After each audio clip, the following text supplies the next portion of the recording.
একজন মানুষ সারা দিনে যা কিছু করবে, রাতের বেলায় সে চিন্তা করবে যে আমি ভালো কাজ করেছি না মন্দ কাজ করেছি, কয়টা নেক আমল করেছি আর কয়টা বদ আমল করেছি। যদি নেক আমলের সংখ্যা বেশি হয়, আল্লাহর কাছে শুকরিয়া আদায় করব আর বলবো যে আগামীকাল থেকে এই নেক আমলগুলো আমার আমলনামায় জারি থাকবে।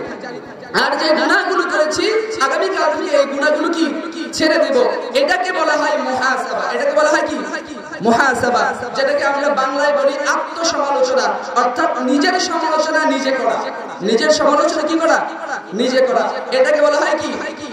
মুহাসাবা, আত্মসমালোচনা।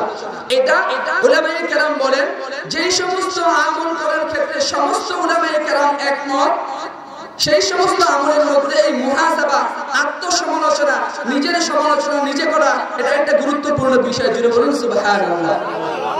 কিন্তু দেখেন, আমরা ইন্টারেস্টেড কোন জায়গায়? আমরা নিজের সমালোচনা করতে চাই না, আমরা অন্যের সমালোচনা করতে বেশি কি করি? পছন্দ। অন্যের সমালোচনা পাইলে আর কি হয় না? থামতে মনে চাই না, কিন্তু নিজের সমালোচনা আমরা করতে চাই না। অথচ সালেহ যারা, এদের জন্য সর্বপ্রথম প্রয়োজন হচ্ছে আত্মসমালোচনা তথা মুহাসাবা করা। কি করা? মুহাসাবা করা।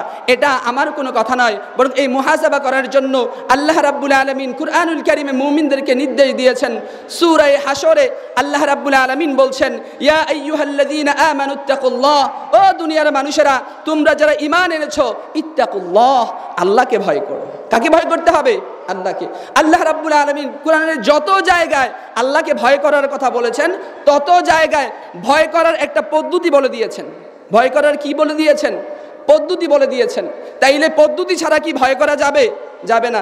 আল্লাহ রাব্বুল আলামিন এরপরে বলছেন, ওয়াল তানজুর নাফসুম মা কদ্দামাত লিগাদ, কেমনে ভয় করবা? ভয় করবা এভাবে যে তুমি যখন মরবা, আমি রবের সামনে আসতে হবে, সেই হাসরের ময়দানের জন্য তুমি কি নেক আমল সংগ্রহ করেছো একটু চিন্তা করো, তাইলেই আমি রবের ভয় তোমার অন্তরে ঢুকে যাবে। সুবহানাল্লাহ। আল্লাহ বলছেন, ওয়াল তানজুর নাফসুম মা কদ্দামাত লিগাদ, হাসরের ময়দানের জন্য কি প্রস্তুত করেছো এটা নিয়ে একটু ভাবো, তাইলেই তোমার অন্তরে আমার ভয়, আমি রবের ভয় অটোমেটিকলি চলে আসবে। সুবহানাল্লাহ। তাইলে আল্লাহ বলছেন ভয় করতে হবে কিভাবে? হাসরের ময়দানের কথা যদি আমি স্মরণ করি, আমার হৃদয়ে, আমার এই দিলে অটোমেটিক আল্লাহ রাব্বুল আলামিনের ভয় চলে আসবে। কিন্তু আমরা কি করি? আমরা সব সময় অন্যের সমালোচনা নিয়ে ব্যস্ত থাকি। আত্মসমালোচনা করা এটা ফরজ, অন্যের সমালোচনা করা এটা হারাম। এটা কি? হারাম। আল্লাহ রাব্বুল আলামিন কুরআনুল কারীমে বলছেন, ওয়ালা ইয়াগতাব বা'দুকুম বা'দা, তোমরা একে অপরের সমালোচনা করো না। আমরা এই হারাম কাজটা করছি, আর আল্লাহ বলছেন নিজের সমালোচনা নিজে করো, আত্মসমালোচনা করো। সেই আত্মসমালোচনার সেই কাজটা আমরা কখনোই করতে চাই না। আমরা শুধু অন্যকে নিয়ে ব্যস্ত, শুধু অন্যকে নিয়ে ব্যস্ত, যে অমুকে ভালো না, তমুকে ভালো না, অমুকের এই সমস্যা, অমুকের মেয়ের সমস্যা, অমুকের ছেলের সমস্যা, কিন্তু আমি হচ্ছি পৃথিবীতে সবচেয়ে বড় বুজুর্গ মানুষ। এটা না আমাদের অবস্থা?